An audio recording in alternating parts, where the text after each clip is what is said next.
नमस्कार, जीएसटीवी में आपका स्वागत है। देखते हैं अंदर की बात। तो महाराष्ट्र में लगातार सियासी अटकलें तेज हो रही हैं। सूत्रों के मुताबिक उद्धव गुट के बाद अब शरद पवार को भी बड़ा झटका लग सकता है। अजित पवार की अगुवाई में एनसीपी के 30 विधायक अब बीजेपी सरकार में शामिल हो सकते हैं। क्या है मामला, क्यों अचानक तैयार हो गए अजित पवार, तो कौन कौन जा सकता है पवार के साथ, देखते हैं स्पेशल रिपोर्ट अंदर की बात में। महाराष्ट्र में आने वाले दिनों में बड़ा सियासी उलटफेर देखने को मिल सकता है। एनसीपी नेता अजित पवार के बीजेपी में शामिल होने की अटकलों के बीच यह बात सामने आ रही है कि अजित एक बार फिर से भाजपा शिंदे के साथ सहयोगी समर्थन जुटा रहे हैं। सूत्रों के अनुसार एनसीपी के 53 विधायकों में से लगभग 30 से 34 विधायकों ने अजित पवार को भाजपा के साथ हाथ मिलाने और शिंदे फडणवीस सरकार का हिस्सा बनने का समर्थन दे दिया है। एमवीए नेताओं में मतभेद और शरद पवार अजित पवार के बयानों के बाद एनसीपी के एनडीए में शामिल होने के कयास लगाए जा रहे हैं। वैसे भी अजित पवार का बीजेपी के लिए सॉफ्ट कॉर्नर किसी से छिपा नहीं है। वे 2019 विधानसभा चुनाव में एनसीपी की पार्टी लाइन से अलग जाकर फडणवीस के साथ सरकार बना चुके हैं।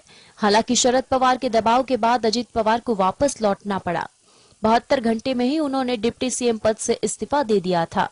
जिन नेताओं का अजित पवार को समर्थन है उनमें प्रफुल्ल पटेल, सुनील तटकरे, छगन भुजबल, धनंजय मुंडे जैसे प्रमुख चेहरे शामिल हैं।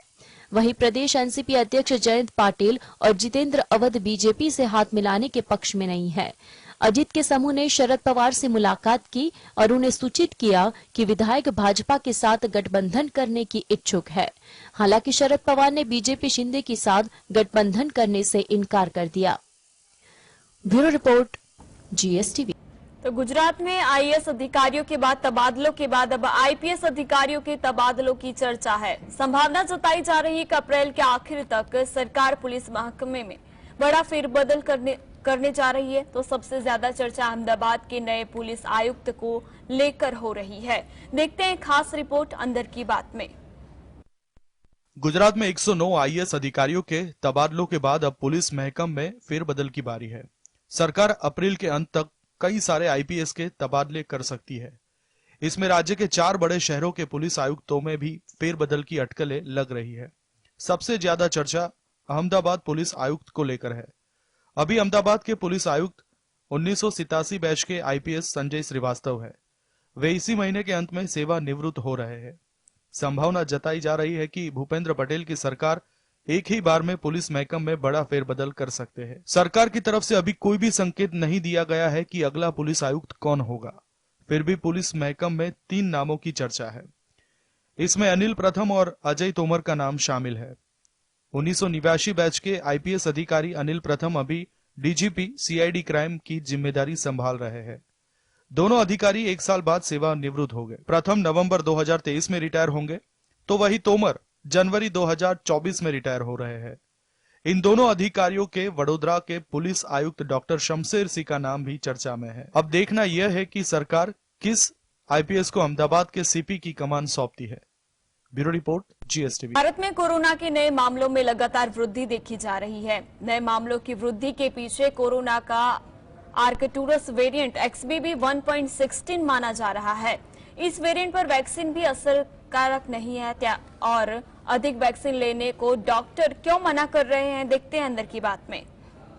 भारत में केंद्रीय स्वास्थ्य मंत्रालय द्वारा जारी किए गए आंकड़ों के मुताबिक 9,111 नए मामले सामने आए हैं, जिसके कारण देश में कुल एक्टिव मामलों की संख्या 60,313 हो गई है।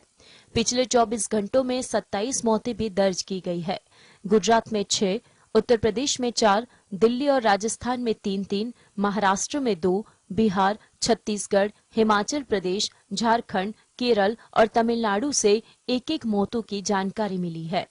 कोरोना वायरस के बढ़ते मामलों के बीच स्वास्थ्य विभाग ने स्थिति पर बारीकी से नजर रखने और जीनोम सीक्वेंसिंग की सलाह दी है। कोरोना के बढ़ते मामलों के बीच कई एक्सपर्ट लोगों को सावधानी बरतने और बूस्टर डोज लगवाने की भी सलाह दे दी गई है। लेकिन कुछ एक्सपर्ट का कहना है कि कोविड-19 वैक्सीन आपको 100% सुरक्षा प्रदान नहीं कर सकती, भले ही आपको बूस्टर डोज लगी हो या ना लगी हो। इसलिए संभावना है कि आपको संक्रमण हो सकता है। Bureau report, GSTV.